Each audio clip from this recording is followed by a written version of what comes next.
সালাম আলাইকুম, কেমন আছেন সবাই? আপনাদের জন্য একটি পার্শিয়াল গুড নিউজ। সবার জন্য একইভাবে হয়তো অ্যাপ্লিকেবল হবে না।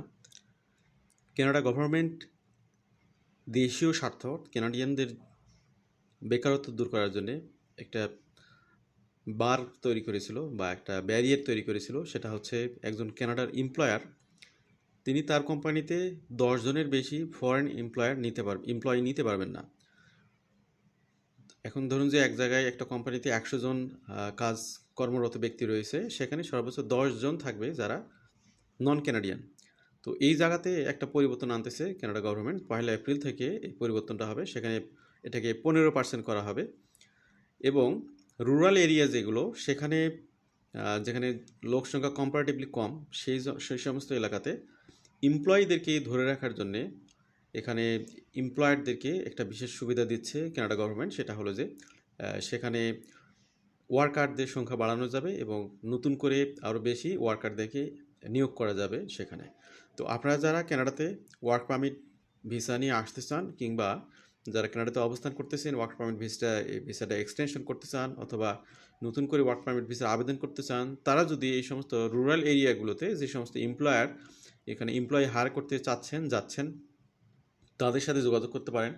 বা সেই টার্গেট আপনারা কনসেন্ট্রেশনটা যদি সেদিকে দেন, তাহলে আপনাদের বেকারত্ব দূর করা, অর্থাৎ আপনারা এখানে একটা জব পাবেন।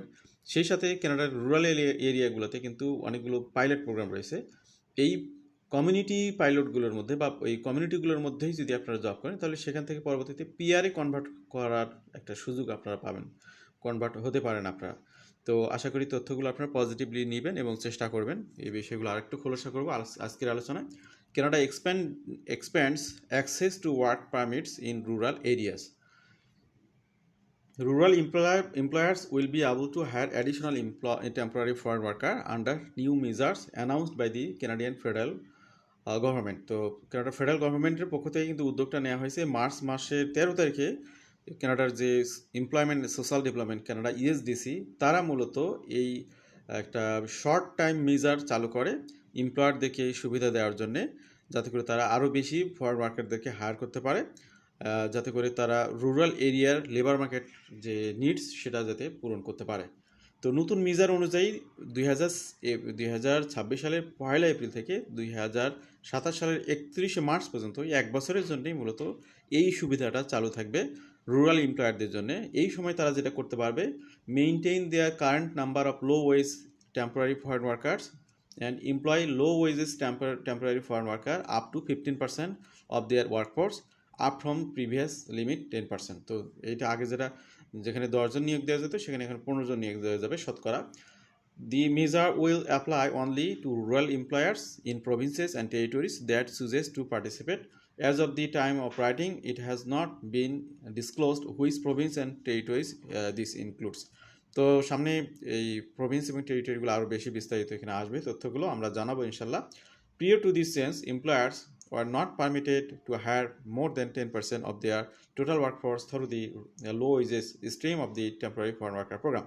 USDC implemented this restriction in August 2024 to prevent employers from relying too heavily on the temporary foreign worker program. The temporary change is intended to help rural communities respond to persistent labor shortages, which can be more difficult to address in smaller and less populated regions. This announcement is a part of measures by the Government of Canada to work with provinces and territories in Canada and align with immigration objectives with local workforce needs. It's worth noting that Canada continues to have a moratorium on the processing of low wages temporary foreign worker permits in regions where the unemployment rate is greater than 6%. এখানে একটা বিষয় আবার একটু মনে করাই দেয়, সেটা হলো কানাডার যে সমস্ত এলাকাতে আনএমপ্লয়মেন্ট রেট বা বেকারত্বের হার কানাডিয়ান সিটিজেনদের মধ্যে বেকারত্বের হার 6%-এর বেশি, সেই সমস্ত জায়গাতে কিন্তু তারা লো ওয়েজেস ক্যাটাগরির জবে ফরেন ওয়ার্কারদেরকে হায়ার করে না, সেখানে রেস্ট্রিকশন আছে। তো যারা ফরেন ওয়ার্কার হিসেবে হায়ার হতে চান বা জব পেতে চান, আপনাকে খুঁজে বের করতে হবে কোন এলাকাতে বেকারত্বের হার 6%-এর কম, সেই এলাকাতে। আর আজকে জানলেন যে রুরাল এলাকাগুলোতে এখানে যেহেতু এমপ্লয়াররা একটা সুযোগ পাচ্ছে, আপনারা যারা আজকের আমাদের এই আলোচনাটাই শুনলেন কানাডা থেকে অথবা কানাডার বাইরে থেকে, তারা এই সুযোগটাও নেওয়ার চেষ্টা করবেন যে আপনার রুরাল এলাকাগুলোতে আপনি কোনো জব অ্যারেঞ্জ করতে পারেন কিনা। রুরাল এলাকাতে যান না কেন, সমস্যা কি, অসুবিধা তো নেই। আপনি সেখানে একটা জব নিয়ে যদি অল্প খরচে থাকতে পারেন, সেই সাথে যদি পিআরে কনভার্ট হতে পারেন একবার একটা প্রোগ্রামের সাথে অ্যালাইন করে, তাহলে তো আপনাদের লাইফটা চেঞ্জ হয়ে যেতে পারে। দি temporary foreign worker programme is a popular pathway for new কামার্স looking to gain work experience in Canada. তো এখানে আপনাদেরকে বললাম যেটা যে যেখানে আনএমপ্লয়মেন্টেড 5% 6%-এর উপরে, সেখানে লোয়েজেস্ট ক্যাটাগরির জব হবে না। লোয়েজেস্ট ক্যাটাগরি বলতে বোঝায় যে একটা মিনিমাম সার্টেন লেভেলের আপনাকে আওয়ারলি ওয়েজ বা স্যালারি বা মজুরি যেটা, সেটাকে পাইতে হবে। সেটার নিচে পাইলে আপনি এই ধরনের জবগুলো পাবেন না। সেটার উপরে যদি কোনো জব অফার আপনাকে দেওয়া হয়, তাহলে আপনি সেটা করতে পারবেন। এবার আমরা একটু দেখাবো প্রভিন্স ওয়াইজ কোন জায়গাতে কী পরিমাণে মানে মিনিমাম ন্যূনতম স্যালারি বর্তমানে রয়েছে। অ্যালবার্টাতে $36, অর্থাৎ $36 জবে আপনার এখানে লোয়েজেস্ট ক্যাটাগরি ক্যালকুলেশন করা হচ্ছে। ব্রিটিশ কলাম্বিয়াতে 36.60, ম্যানিটোবাতে 30.16, তারপরে নিউ ব্রান্সউইকে $30, নিউ ফাউন্ডল্যান্ড ল্যাব্রাডরে 32.40, নিউ নর্থ ইস্ট টেরিটরিতে 48, নোভা স্কোশিয়াতে 30, নুনাভোতে 42, অন্টারিওতে 36, প্রিন্স এডওয়ার্ড আইল্যান্ড 30, কুইবেকে 34.62, সাসকাচুয়ানে 33.60, ইউকনে 44.40। তো এখানে যে আপনার প্রভিন্স ভিত্তিক স্যালারি রেঞ্জটা দেখলেন, এই রেঞ্জের উপরে যদি আওয়ারলি ওয়েজ আপনি কোনো অফার পান, তাহলে আপনাকে নেওয়ার ক্ষেত্রে কোনো গভর্নমেন্টের কোনো ব্যারিয়ার নেই। কিন্তু এর নিচে যদি আপনাকে কেউ হায়ার করতে চায়, তাহলে তাদেরকে দেখতে হবে যে সেখানে আনএমপ্লয়মেন্ট রেট 6%-এর উপরে না নিচে। যদি নিচে হয়, তাহলে আপনি এখানে লোয়েজেস্ট ক্যাটাগরিতে আপনার এলএমআই প্রসেসটা করা যাবে, আদারওয়াইজ করা যাবে না। এই বিষয়গুলো মূলত আগে থেকে চলে আসতেছে। তো আজকে আমরা আরেকটা নিউজ আপনাদেরকে দিই, সেটা হচ্ছে যে কানাডার কুইবেক প্রভিন্স, এটা একটা অন্যতম প্রভিন্স, সেখানে একটা বিশেষ মেজার নেওয়া হয়েছে, টেম্পোরারি মেজার এখানেও নেওয়া হয়েছে, যে এখানে ফরেন ওয়ার্কারদেরকে হেল্প করার জন্য তারা এখানে 1 বছরের একটা এক্সটেনশন দিচ্ছে, লাইক কানাডার অন্য প্রভিন্সগুলোর মতো কুইবেকেও এই সুযোগটা দেওয়া হবে। New employer-specific work permit for Quebec workers.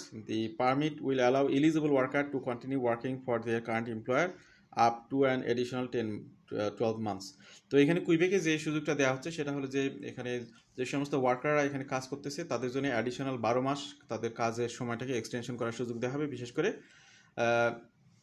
to be eligible, a worker must have submitted a PR application under the province's new skill worker selection program. তো কেউ যদি এই প্রভিন্সে পিআর এর জন্য আবেদন করে থাকেন, তার পিআর এর রেজাল্ট এখনো ফাইনাল না হয়, তিনি এখানে হয়তো কোনো একটা জবে আছেন, তো জবটা শেষ হয়ে যাচ্ছে, তার পিআর এখনো হয়নি, তাকে চলে যেতে হবে, এই ধরনের ক্ষেত্রে যারা এখানে পিএসটিকিউ এই প্রোগ্রামে আবেদন করেছেন, তাদের পিআর পাওয়ার যেহেতু এখনো সময় লাগতেছে, এই জন্য তাদেরকে এক্সট্রা 1 বছর সময় দেওয়া হচ্ছে, তারা এখানে আরও অবস্থান করতে পারবে। They must also hold an employer specific work permit under the temporary foreign worker program or the International Mobility Program expiring between March 13 and December 31st, 2026. যাদের ওয়ার্ক পারমিটের মেয়াদ 31 ডিসেম্বর 2026-এ ক্লোজ হয়ে যাবে, তারা এখানে এডিশনাল 1 বছরের জন্য সুযোগগুলো পাবেন।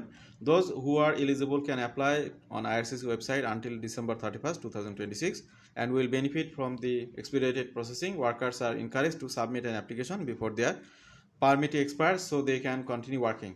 As per the government, the aim of the temporary measure is to help workers stay employed and facilitate their transition to permanent residence while supporting Canada's long-term economic needs. তো এখানে মোদ্দা কথা হলো যে যারা এখানে কাজ করতেছিলেন এবং পিআর অ্যাপ্লাই করেছেন, পিআর রেজাল্ট এখনো পাননি, তাদেরকে এই সুযোগটা দেওয়া হচ্ছে, অন্যদের কিন্তু না। এখানে একটা নোট আছে, এই DSP is an application required for obtaining Quebec selection certificate, CSQ a document issued. এটা জাস্ট আপনার ওই যে কিছু কিছু টার্মস আছে, সেগুলো একটা ব্যাখ্যা দেওয়া হয়েছে, আপনারা এটা দেখে নিতে পারেন। তো আজকের আলোচনা আমরা ইতি টানবো, আপনাদেরকে মূলত যে নিউজটা আমরা দিতে চেয়েছি সামারি যদি করি, সেটা হলো যে রুরাল এলাকাগুলোতে এখানে এমপ্লয়াররা আরও বেশি জব দিবে ফরেন ওয়ার্কারদেরকে, আর কুইবেকে আপনারা 1 বছর এক্সটেনশন পাবেন যারা পিআরের জন্য ওয়েটিং আছেন। ভালো থাকবেন সবাই, আল্লাহ হাফিজ, সালামু আলাইকুম।